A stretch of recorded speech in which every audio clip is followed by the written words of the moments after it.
Dear students, വളരെ interesting ആയ എന്നാൽ വളരെ ലളിതവുമായ ഒരു ചാപ്റ്ററാണ് നമ്മുടെ മാത്തമാറ്റിക്കൽ റീസണിങ്. ഈ ചാപ്റ്ററിൽ നിന്ന് നിങ്ങൾക്ക് ഒരു ക്വസ്റ്റ്യൻ ഉണ്ടാവുള്ളൂ. അത് നമ്മളെ ഫോക്കസ് ഏരിയയുമായി ബന്ധപ്പെട്ടിട്ട് എവിടെയാണ് എന്നാണ് നമ്മൾ ഡിസ്കസ് ചെയ്യാൻ പോണത്. പക്ഷേ ഞാൻ ഒരു ചെറിയ ചാപ്റ്റർ എന്നുള്ള നിലക്ക് ഇതിലെ എല്ലാ പ്രധാനപ്പെട്ട കൺസെപ്റ്റുകളും നിങ്ങൾക്ക് പറഞ്ഞു തരാം. അതിൽ നമ്മൾ ഈ ചാപ്റ്റർ പഠിക്കുമ്പോൾ ആദ്യം പഠിക്കേണ്ട കൺസെപ്റ്റ് എന്താണ്? സ്റ്റേറ്റ്മെൻ്റ് ആണ്. സ്റ്റേറ്റ്മെൻറ്റ് എല്ലാവരും ഹെഡിങ് ചെയ്ത സ്റ്റേറ്റ്മെൻറ്റ്. എന്താണ് സ്റ്റേറ്റ്മെൻറ്റ് ഡെഫിനിഷൻ നോക്കാം. A statement is a sentence which is either true or false but not both. എന്ന് പറഞ്ഞാൽ എന്താ? ശ്രദ്ധിക്കുക, ഒരു സ്റ്റേറ്റ്മെൻ്റ് ആണ്. ഒരു സ്റ്റേറ്റ്മെൻ്റ് എന്ന് പറഞ്ഞാൽ it is a sentence which is either true, ഒന്നുകിൽ ട്രൂ ആവും അല്ലെങ്കിൽ ഫോൾസ് ആവും. പക്ഷെ ഒരേ സമയത്ത് എന്ത് ചെയ്യാൻ പാടില്ല? ട്രൂ ആണോ ഫോൾസ് ആണോ എന്ന് കൺഫ്യൂഷൻ വരാൻ പാടില്ല. ഒരു എക്സാമ്പിൾ പറഞ്ഞുതരാം. സ്റ്റേറ്റ്മെൻറ്റ് ഒരു എക്സാമ്പിൾ നോക്കൂ. 2 is an even number. 2 is an even number. ഇതെന്താണ്? എല്ലായ്പ്പോഴും ഈ സ്റ്റേറ്റ്മെൻ്റ് ഒരു ട്രൂ ആണ്. അപ്പോൾ ഇതിൻ്റെ ആൻസർ ഒരു ട്രൂ സ്റ്റേറ്റ്മെൻ്റ് ആണിത് അല്ലേ? യെസ്. നോക്കൂ, രണ്ടാമത് നോക്കൂ. Delhi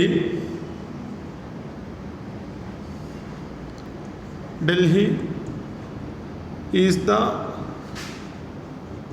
capital of India. Delhi is the capital of India. എന്താണ് ഈ സ്റ്റേറ്റ്മെൻറ്റ്? കറക്റ്റാണ്.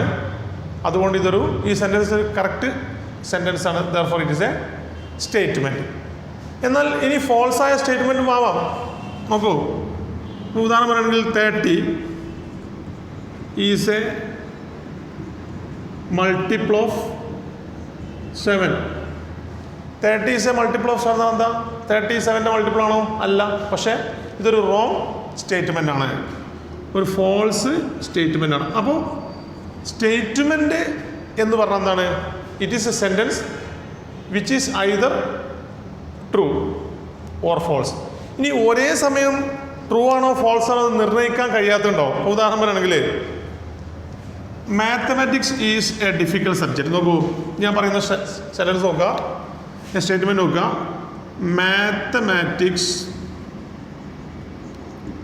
Mathematics is a difficult subject. A difficult subject. അപ്പോൾ mathematics is a difficult subject എന്താ? എല്ലാവർക്കും മാത്തമാറ്റിക്സ് ഡിഫിക്കൽട്ട് ആണോ? അല്ല. അത് ചില ആളുകൾക്ക് ഡിഫിക്കൽട്ട് ആവും, ചില ആളുകൾക്ക് ഈസിയും ആവും. അപ്പോൾ ഒരേ സമയം ഇത് ട്രൂ ആവാറുണ്ട്, ഫോൾസും ആവാറുണ്ട്. ഇങ്ങനെയുള്ള സെൻറ്റൻസുകളെ നമുക്ക് എന്ത് പറയാൻ പറ്റില്ല? സ്റ്റേറ്റ്മെൻ്റ് ആയിട്ട് നമുക്ക് പരിഗണിക്കാൻ പറ്റില്ല. മനസ്സിലായല്ലോ? ഇനി നോക്കൂ, നമുക്ക് എഴുതിക്കോളൂ. അപ്പം ആദ്യം സ്റ്റേറ്റ്മെൻറ്റ് എഴുതി. A statement is a sentence which is either true or false but not both. എന്നിട്ട് നമ്മൾ എക്സാമ്പിൾ ഞാൻ നേരത്തെ എഴുതിയ രണ്ടെണ്ണം എഴുതി. ഇനി സ്റ്റേറ്റ്മെൻറ്റ് അല്ലാത്തത് എന്ത് ചെയ്യാം? ഇവിടെ ഇതാ, mathematics is a difficult subject. This is not a statement. This is not a statement. Okay. ഇനി നമ്മൾ അതിൻ്റെ താഴെ എഴുതിക്കോളൂ.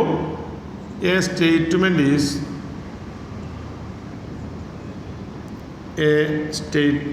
Is usually denoted by P. ഒരു സ്റ്റേറ്റ്മെൻറ്റ് സാധാരണ പി കൊണ്ടാണ് നമ്മൾ ഡിനോട്ട് ചെയ്യാറുള്ളത്. ഓക്കെ, ഇനി അടുത്തത് രണ്ടാമത്തെ heading compound statement.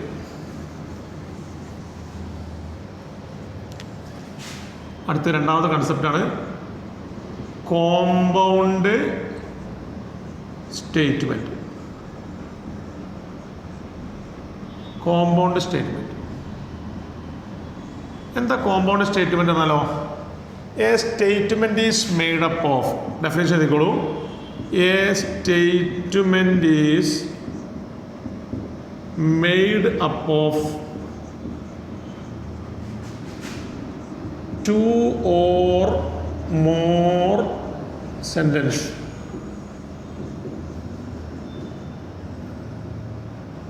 Two or more sentence. The sentence is called components. ശ്രദ്ധിക്കുക, എല്ലാവരും definition എഴുതിക്കോളൂ. Statement is made up of two or more sentences. A statement is made up of two or more sentences is called a compound statement. Is called a compound statement. Compound statement. അതായത് the sentence is called components. ഉദാഹരണം പറയാം. The number 2 is even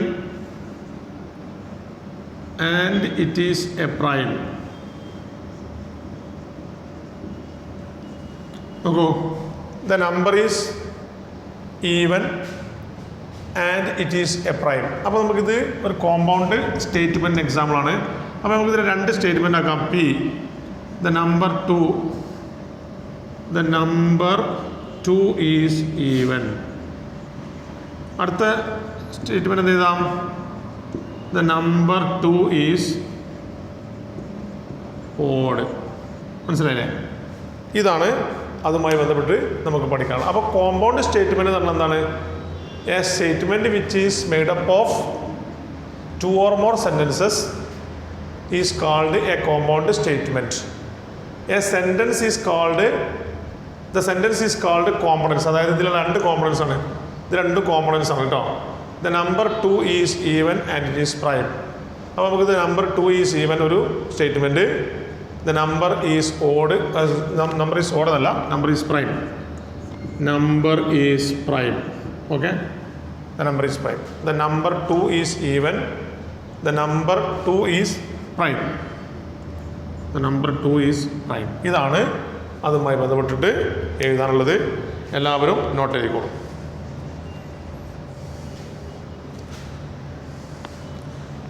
ഇനി അതിന് താഴെ നമുക്ക് ഒരു note എഴുതാം. എന്താ note? Or comma and is used to make compound statement. എന്ന് പറയുന്നതാണ് കോമ്പൗണ്ട് സ്റ്റേറ്റ്മെൻറ്റ് ഉണ്ടാക്കാൻ വേണ്ടിയിട്ട് ഉപയോഗിക്കുന്ന രണ്ട് ടേമുകളാണ് ഓറും ആൻഡും. They are called connective. They are called connective. 3 note എഴുതിക്കോളൂ. They are called connective.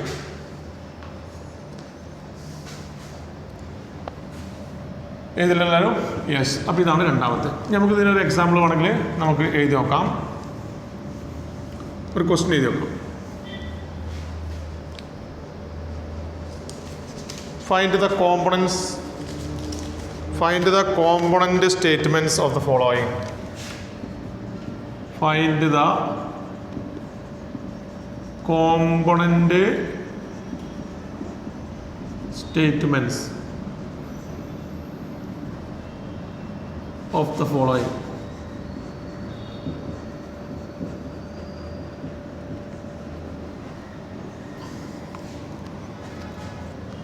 A square is a quadrilateral. A square is a quadrilateral and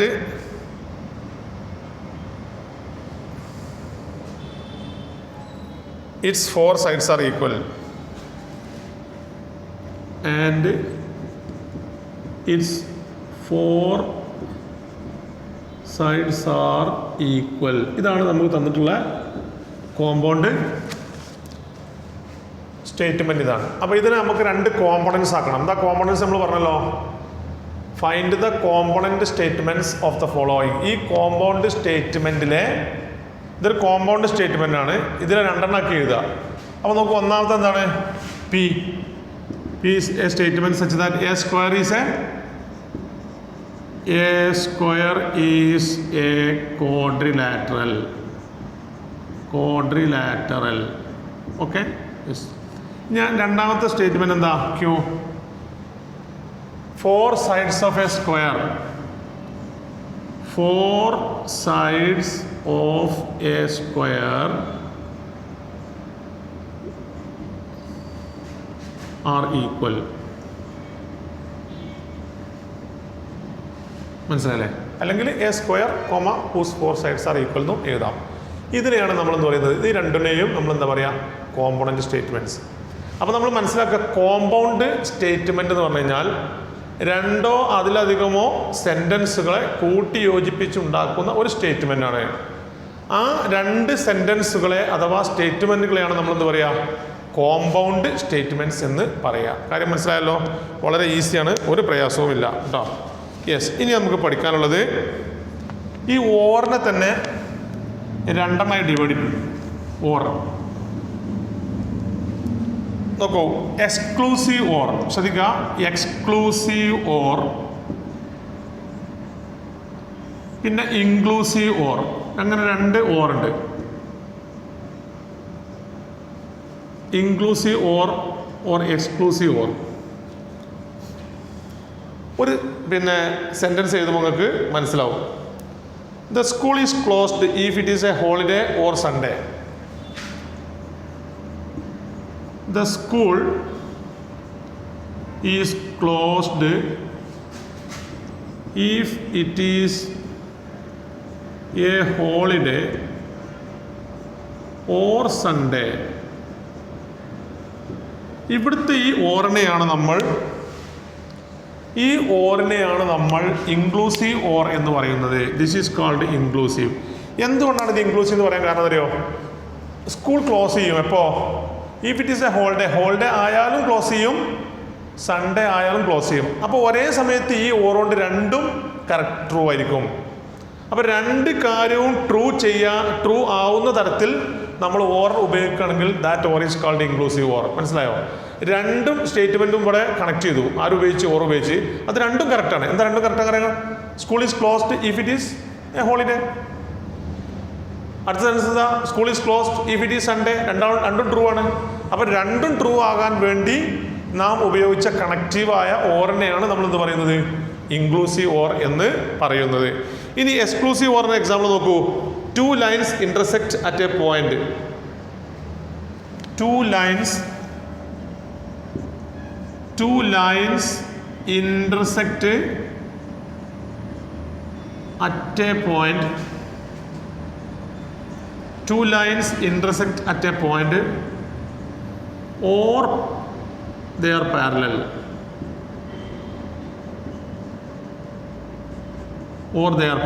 ഇവിടെ നിങ്ങൾ നോക്കൂ, ഈ ഓർ ഇവിടുത്തെ രണ്ട് സ്റ്റേറ്റ്മെൻറ്റ് നോക്കൂ. Two lines are intersect. എന്താ ഇന്റർസെക്ട് ചെയ്യാറുണ്ടാൽ രണ്ടും കൂടി മീറ്റ് ചെയ്യുക. പിന്നെ ഇവിടുത്തെ എന്താ, ടു ലൈൻസ് ആർ പാരലൽ. ഈ ടു ലൈൻസ് എന്താണ്, പാരലൽ ആണ്. പാരലൽ ഇന്റർസെക്ട് ചെയ്യോ? ഇല്ല. അപ്പോൾ ഒന്ന് സംഭവിക്കുമ്പോൾ മറ്റേതൊന്നുണ്ടാവില്ല, ട്രൂ ആവില്ല. If two lines are intersect they are not parallel. If two lines are parallel they are not intersect. അല്ലേ? അപ്പോൾ ഈ ഓർ എന്ന് പറയുന്ന കണക്റ്റീവ് എക്സ്ക്ലൂസീവ് ആണ്. കാരണം ഒന്ന് സംഭവിക്കുമ്പോൾ മറ്റത് സംഭവിക്കുകയില്ല. അപ്പം ഒന്ന് ട്രൂ ആകുമ്പോൾ മറ്റത് ഫാൾസ് ആയിരിക്കും. If A is true B is false, if B is false A is true. ഇങ്ങനെ വരുന്ന ഓറിനെയാണ്, കണക്റ്റീവായ ഓറിനെയാണ് നമ്മൾ എന്ത് പറയുക, എക്സ്ക്ലൂസീവ് ഓർ എന്ന് പറയുന്നത്. ക്ലിയർ ആയല്ലോ? നോട്ട് ചെയ്തോളൂ. ഓക്കെ, ഇനി നമുക്ക് അടുത്തത് ക്വാണ്ടിഫയേഴ്സ്.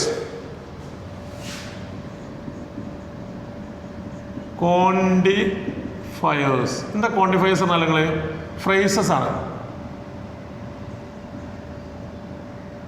ഫ്രേസസ് ലൈക്ക് നമ്മൾ സാധാരണ ഉപയോഗിക്കുന്ന ഫ്രേസുകൾ ഏതൊക്കെയാണ്? നമ്മൾ there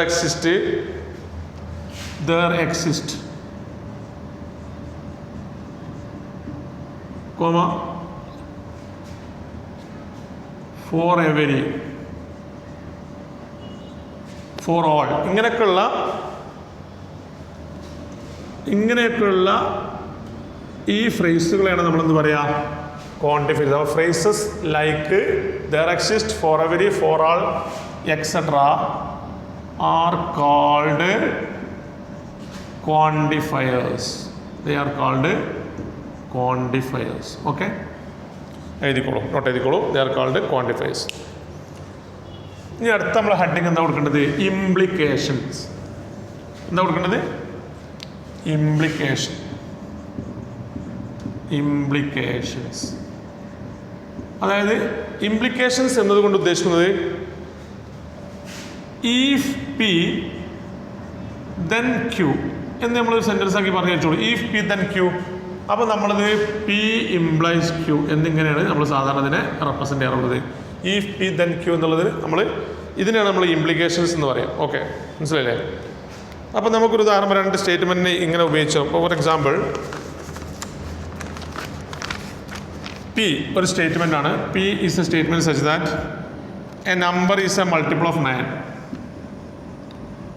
A number is a multiple of 9. അടുത്തത് Q എന്ന് പറയുന്ന സ്റ്റേറ്റ്മെൻറ്റ് എന്താ? A number is a multiple of 3. A number is a multiple of 3. അപ്പോൾ നമുക്കിതിനെ P ഇംപ്ലൈസ് Q എന്ന് പറഞ്ഞാൽ എന്താണ്? P ഇംപ്ലൈസ് Q എന്ന് എന്താ? if number is a multiple of 9, if number is a multiple of 9, comma, then it is a multiple of 3. Then it is a multiple of 3. ഇതാണ് നമ്മൾ മനസ്സിലാക്കേണ്ട വളരെ പ്രധാന വിഷയം, ഇംപ്ലിക്കേഷൻസ് കേട്ടോ. അപ്പോൾ രണ്ട് സ്റ്റേറ്റ്മെൻറ്റുകളാണ്. അതിന് ഇംപ്ലിക്കേഷനായി എഴുതുകയാണെങ്കിൽ എന്താ മനസ്സിലാക്കാം? A is a multiple of 9, A is a multiple of 3. അപ്പോൾ 9ൻ്റെ മൾട്ടിപ്പിൾ ആയാലും ഓട്ടോമാറ്റിക്കായി എന്തായാലും മൾട്ടിപ്പിൾ ആവും, 3ൻ്റെ മൾട്ടിപ്പിൾ ആവും. അപ്പോൾ 9ൻ്റെ മൾട്ടിപ്പിൾ ആണെന്ന് പറഞ്ഞാൽ it implies it is a multiple of 3. മനസ്സിലായില്ലേ? ഇതാണ് ഇംപ്ലിക്കേഷൻസ് എന്നതുകൊണ്ട് ഉദ്ദേശിക്കുന്നത്. വളരെ സിമ്പിൾ കാര്യങ്ങളാണെന്നും ഒരു പ്രയാസമില്ല കേട്ടോ.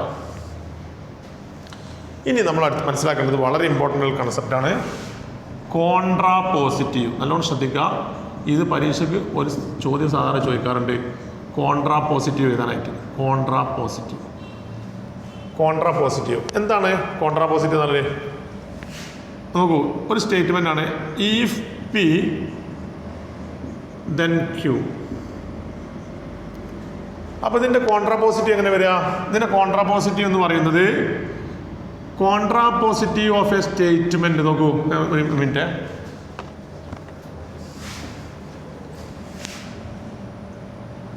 If A statement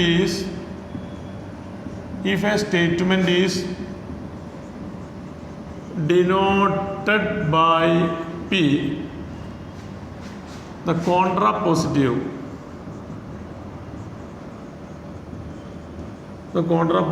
is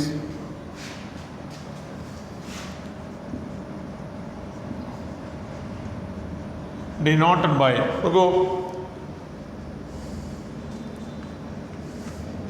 denoted by, ഇതാണ് കോൺട്രാപോസിറ്റിൻ്റെ സിമ്പൽ കേട്ടോ. ശ്രദ്ധിക്കുക. അപ്പോൾ if P ദെൻ ക്യൂ.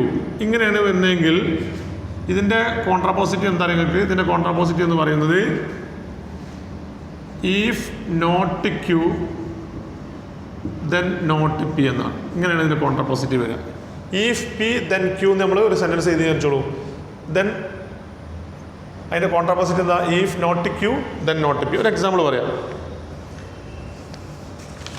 ഉദാഹരണം പറയാം. നമ്മൾ നേരത്തെ എഴുതിയ സെൻറ്റൻസ് എഴുതിക്കോളൂ.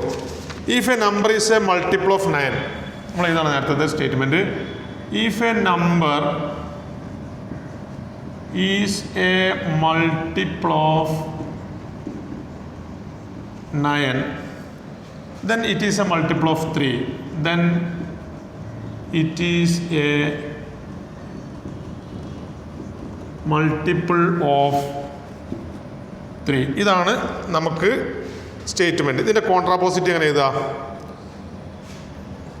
ഇതിൻ്റെ എന്താ കോൺട്രാപോസിറ്റീവ് എഴുതുമ്പോൾ നിങ്ങൾ ശ്രദ്ധിക്കുക. ഒറ്റ കാര്യം ശ്രദ്ധിച്ചാൽ മതി. ഒരു സെൻറ്റൻസിൻ്റെ ഒരു സ്റ്റേറ്റ്മെൻറ്റിൻ്റെ കോൺട്രാപോസിറ്റീവ് എഴുതുമ്പോൾ ശ്രദ്ധിക്കേണ്ടത് ഇതിൻ്റെ അവസാനത്തേത് ആദ്യം വരണം, പിന്നെ അതിൻ്റെ നെഗേഷൻ വരണം. എന്താ നെഗേഷൻ? നെഗറ്റീവ് പറയുന്നുണ്ട് കേട്ടോ. നെഗേഷൻ ഓഫ് എ സ്റ്റേറ്റ്മെൻറ്റ് നമ്മൾ പറയാം. ഇതിൻ്റെ നെഗേഷൻ എന്ന് പറഞ്ഞാൽ നെഗറ്റീവ്. ഇതിനെ നമ്മൾ അപ്പോൾ നമ്മൾ ഇതിൻ്റെ നെഗേഷൻ എന്താ?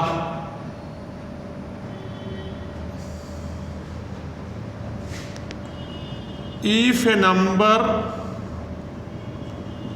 is not a multiple of 3, then it is not a multiple of 9.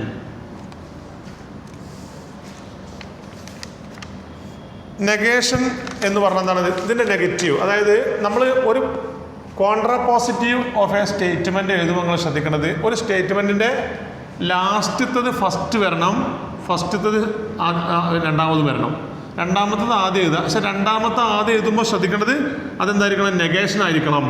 ഇവിടെ it is a multiple of 3 എന്ന് എഴുതുമ്പോൾ not a multiple of 3. It is not a multiple ആണ് തന്നെങ്കിൽ നോട്ട് എ മൾട്ടിപ്പിൾ എഴുതണം. നെഗേഷൻ അതിൻ്റെ നെഗറ്റീവാണ് എഴുതുന്നത് കേട്ടോ. ഈ സെൻറ്റൻസിൻ്റെ രണ്ടാമത്തെ സ്റ്റേറ്റ്മെൻറ്റ് നെഗറ്റീവാണ് ഫസ്റ്റ് വരേണ്ടത്, ഒന്നാമത്തേൻ്റെയും നെഗറ്റീവാണ് വരുന്നത്. ഇങ്ങനെ നെഗറ്റീവ് അങ്ങോട്ടും ഇങ്ങോട്ടും എഴുതുന്നതിനാണ് നമ്മളെന്ത് പറയുക? കോൺട്രാപോസിറ്റീവ് എന്ന് പറയുക. നിങ്ങൾക്ക് കാര്യം മനസ്സിലായല്ലോ, ഒരു പ്രയാസമില്ല. കോൺട്രാപോസിറ്റീവ് എന്താ സംഭവം? ഇതാണ് ഈഫ് പി ദെൻ ക്യൂ എന്ന്. ഇതാ ഫസ്റ്റ് ഇതൊരു സ്റ്റേറ്റ്മെൻ്റ് ആണ്, പിന്നെ രണ്ടാമത്തെ സ്റ്റേറ്റ്മെൻ്റ് ആണ്. അപ്പോൾ ഇതിൻ്റെ നെഗേഷൻ എഴുതുമ്പോൾ ഇതിൻ്റെ കോൺട്രാപോസിറ്റീവ് എഴുതുമ്പോൾ ഇതിൻ്റെ negation negation of q then negation of p അല്ലേ. അപ്പോൾ ഇതിൻ്റെ നെഗേഷൻ എന്ന് പറഞ്ഞാൽ മൾട്ടിപ്പിൾ ആണ്. അപ്പോൾ അതിൻ്റെ നെഗേഷൻ എന്ന് പറഞ്ഞാൽ അതിൻ്റെ നോട്ടാണ്. അപ്പോൾ നോട്ട് എ മൾട്ടിപ്പിൾ. പിന്നെ ഇത് നോട്ട് എ മൾട്ടിപ്പിൾ ഓഫ് 9 കേട്ടോ. ഇതാണ് അതിൻ്റെ പിന്നെ എഴുതേണ്ടത്. ഓക്കെ, എഴുതിക്കോളൂ എല്ലാവരും.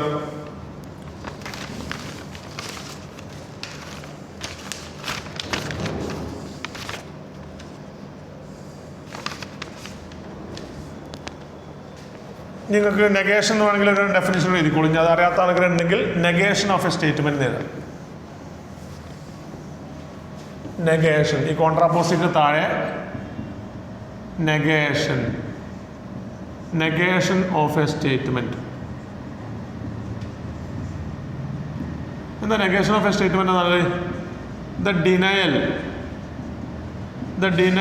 Of A statement. The denial of a statement is called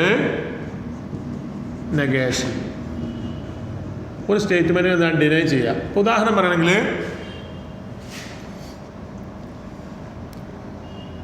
എന്താ ഉദാഹരണം പറയുകയാണെങ്കിൽ പിന്നെ ഒരു ഉദാഹരണം നമുക്ക് പറയാം. എന്താണ്? ഒരു സ്റ്റേറ്റ്മെൻറ്റും അതിൻ്റെ നെഗേഷനും. അപ്പോൾ പി ഒരു സ്റ്റേറ്റ്മെൻ്റ് ആണ്. 5 is an odd number. ഇതൊരു സ്റ്റേറ്റ്മെൻ്റ് ആണ്. അപ്പോൾ ഇതിൻ്റെ നെഗേഷൻ എന്താണ്? Negation of P. എന്താ negation of P? 5 is not an odd number. ഇതാണ് ഇതിൻ്റെ നെഗേഷൻ. അപ്പോൾ നെഗേഷൻ ഓഫ് പി സാധാരണ ഇതിൽ ഇങ്ങനെയാണ് റെപ്രസെൻ്റ് ചെയ്യാറുള്ളത്. Negation of p is 5 is not an odd number. ഇപ്പോൾ 5 is not an odd number എന്നാണ് അതിൻ്റെ നെഗേഷൻ എന്തായിരിക്കും? 5 ഈസ് എൻ ഓഡ് നമ്പർ എന്നായിരിക്കും. അപ്പോൾ ഒന്നിൻ്റെ നേരെ വിപരീതമാണ് നെഗേഷനായിട്ട് വരിക. മനസ്സിലായല്ലോ? വളരെ സിമ്പിളാണ്, ഒരു പ്രയാസവും നിങ്ങൾക്ക് ഇല്ല. ഇനി നമ്മളിതുമായി ബന്ധപ്പെട്ടുള്ള പിന്നെ ഒരു കാര്യം കൂടി പറയാം, കോൺവേഴ്സ്. ഇനിയൊരു കാര്യം കൂടി എഴുതാം നമുക്ക്, കോൺവേഴ്സ് ഓഫ് എ സ്റ്റേറ്റ്മെൻറ്റ്.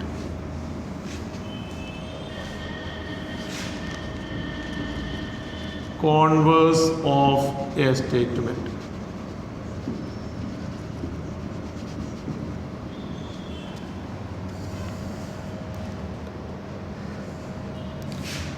അതായത് P implies Q എന്നാണ് അതിൻ്റെ കോൺവേഴ്സ് എന്തായിരിക്കും? Converse is Q implies P എന്നായിരിക്കും. ഉദാഹരണം പറയുകയാണെങ്കിൽ 14 ഈസ് ഡിവിസിബിൾ ബൈ 2 എന്ന് പറഞ്ഞാൽ ഇതിൻ്റെ കോൺവേഴ്സ് എന്താണ്?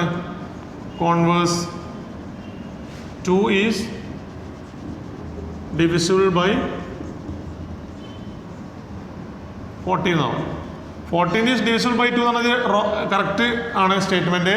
പക്ഷേ അതിൻ്റെ കോൺവേഴ്സ് എന്തല്ല? ശരിയല്ല. 2 ഈസ് ഡിവിസിബിൾ ബൈ 14 എന്ന് പറഞ്ഞാൽ ഇത് കോൺവേഴ്സ് ആണ്, പക്ഷെ എന്തല്ല, അത് ശരിയായ സ്റ്റേറ്റ്മെൻ്റ് അല്ല. സ്റ്റേറ്റ്മെൻറ്റ് ചിലപ്പോൾ നെഗറ്റീവ് ആവാം, അല്ല ഫാൾസ് ആവാൻ, ട്രൂ ആവാം. പക്ഷേ കോൺവേഴ്സ് ഉണ്ടല്ലോ. കോൺവേഴ്സ് എന്താ? If A is B then B is A. അതിനാണ് നമ്മൾ എന്താ പറയുക? കോൺവേഴ്സ് എന്ന് പറയുക. ഇനി ശ്രദ്ധിക്കുക, നമ്മളൊരു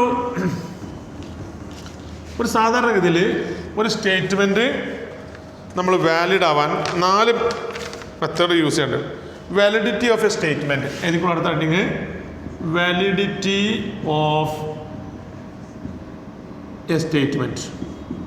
വാലിഡിറ്റി ഓഫ് എ സ്റ്റേറ്റ്മെൻറ്റ്. ഒരു സ്റ്റേറ്റ്മെൻറ്റ് വാലിഡ് ആവാൻ 4 മെത്തേഡുകൾ നോക്കാറുണ്ട്. 4 മെത്തേഡുകൾ. ഒന്ന് ഡയറക്റ്റ് മെത്തേഡ്, ഞാൻ പറഞ്ഞിട്ടുണ്ട്, ഇതിന് ഉദാഹരണം പറയുമ്പോൾ നമുക്ക് മനസ്സിലാവും. Direct method. രണ്ടാമത്തത് കോൺട്രാപോസിറ്റീവ് മെത്തേഡ്, അതായത് വാലിഡിറ്റി പ്രൂവ് ചെയ്യാൻ ഉപയോഗിക്കുന്ന മെത്തേഡാണ് കോൺട്രാപോസിറ്റീവ് മെത്തേഡ്. മൂന്നാമത്തത് കോൺട്രഡിക്ഷൻ മെത്തേഡ്.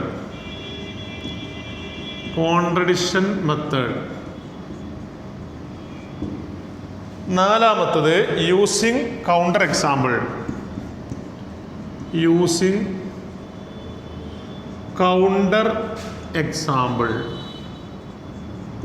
ഇങ്ങനെ 4 രൂപത്തിൽ നമ്മൾ എന്ത് ചെയ്യാറുണ്ട്? ഒരു സ്റ്റേറ്റ്മെൻറ്റ് വാലിഡിറ്റി ചെക്ക് ചെയ്യാറുണ്ട്. ഇപ്പോൾ ഉദാഹരണം പറയാം, നിങ്ങൾക്ക് എളുപ്പം മനസ്സിലാൻ വേണ്ടിയിട്ട് ഞാൻ ഉദാഹരണം പറയാം. നാലാമത്തേൻ്റെ ഒരു എക്സാമ്പിൾ കൂടി പറഞ്ഞുതരാം കേട്ടോ. അപ്പം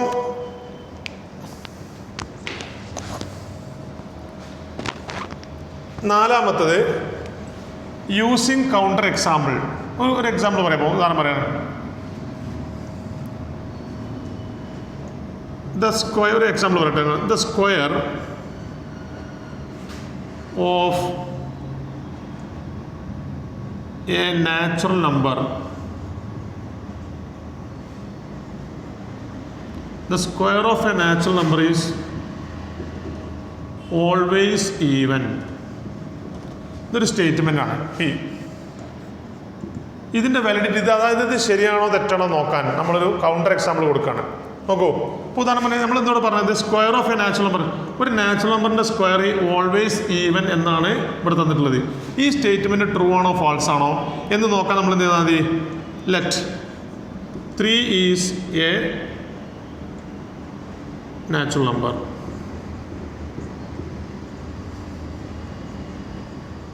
അതിൻ്റെ സ്ക്വയർ എടുക്കുകയാണ്. 3 സ്ക്വയർ ഈസ് ഈക്വൽ ടു 9 കിട്ടും.